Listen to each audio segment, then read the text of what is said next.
Welcome to The Explainer. We're all about going straight to the source to see what's really going on. This time, we're looking at a full week of official White House communications, press releases, proclamations, memos, you name it, to really map out what the administration is focused on. All right, so let's get right into it. What happens when you look at a full week of official White House statements, day by day? You start to see the exact story the administration wanted to tell the country, and that tells you a whole lot about its core priorities. Okay, first up, the big one, the economy. And a huge chunk of the administration's energy this week was all about jobs, the latest inflation numbers, and a new push to cut back on regulations. So on September 9th, the White House comes out with this press release, and they lead with a pretty bold statement. They're zeroing in on a major change to jobs data from the Bureau of Labor Statistics, framing it as proof that their critique of the previous administration's economy was right all along. And it all boils down to this one massive number, a downward revision of 911,000 jobs from the previous year. The administration is essentially saying, see, this is the biggest change of its kind on record, and it's the central pillar of our argument about the economy we inherited. But here's the thing, it's not just about the number. They're using this data to call for some major shakeups. We're talking new leadership at the BLS and putting pressure on the Federal Reserve, arguing that its interest rates are just too high for the economy right now. Then the conversation shifts to inflation. On September 10th, the White House put out another release, and the headline was, well, pretty clear. They believe they've crushed the inflation crisis. And their main piece of evidence? The latest numbers on wholesale prices. And their whole victory lap really hangs on this gap between what was expected and what actually happened. The Producer Price Index, or PPI, came in way lower than forecasters thought it would. So you can see why the White House is highlighting this as a huge win. And to round out the economic theme for the week, they turn to deregulation. The idea here is to make life easier for companies that do business with the government by cutting a whole bunch of accounting rules they're calling unnecessary and redundant. All right, moving on from dollars and cents, the White House also had a lot to say about social and cultural issues this week. We saw statements on crime, education, and a pretty significant new faith-based initiative. On September 8th, the administration took a specific local crime story and used it to make a much bigger point about criminal justice. Their argument is that the suspect in this case was out on the streets as a direct result of certain local and state-level reforms. And they didn't just make the claim. They laid out this whole timeline to back it up. They're connecting the dots between decisions made by the city council, the governor's task force, and even the police chief to build their case.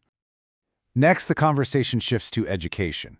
The administration released these national test scores, calling the results devastating. And when you see numbers like only 22% of high school seniors being proficient in math, well, they're using that data to argue that the education system is failing.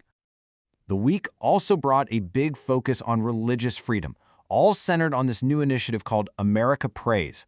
The announcement was actually made at the Museum of the Bible, and it's basically a call for a national period of prayer as we head toward the country's 250th anniversary.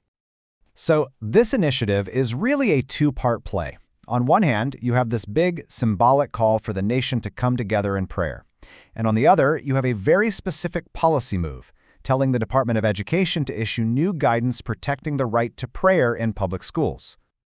Okay, next up, the administration was also looking ahead, rolling out some new plans for technology and healthcare. The focus here was on AI education and making prescription drug advertising a little more transparent for all of us. This is a big one. On September 9th, they announced a massive partnership between the government and private companies. The goal? To get AI education into K-12 classrooms all across the country, making sure students are ready for the future. And when you look at who's involved, it's a real who's who of big tech.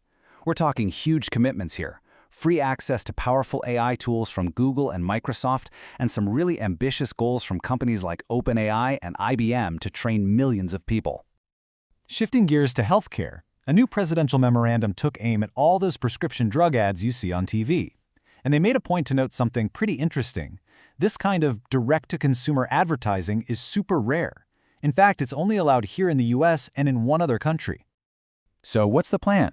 The memo basically tells the FDA and Health and Human Services to tighten the rules. They want to make sure these ads are more accurate, provide way more information about the risks, and that the laws already on the books are actually being enforced.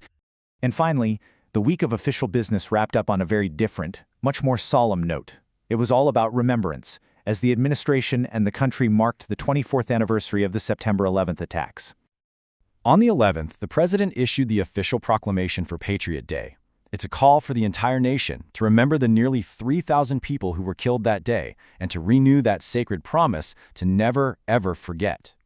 And the proclamation itself is very deliberate.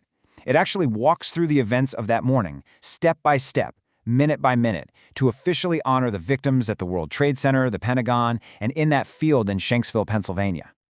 At the ceremony at the Pentagon, the administration's message was really focused on three key things: the incredible heroism of that day, remembrance for the families left behind, and a firm pledge to defend the nation against any and all future threats.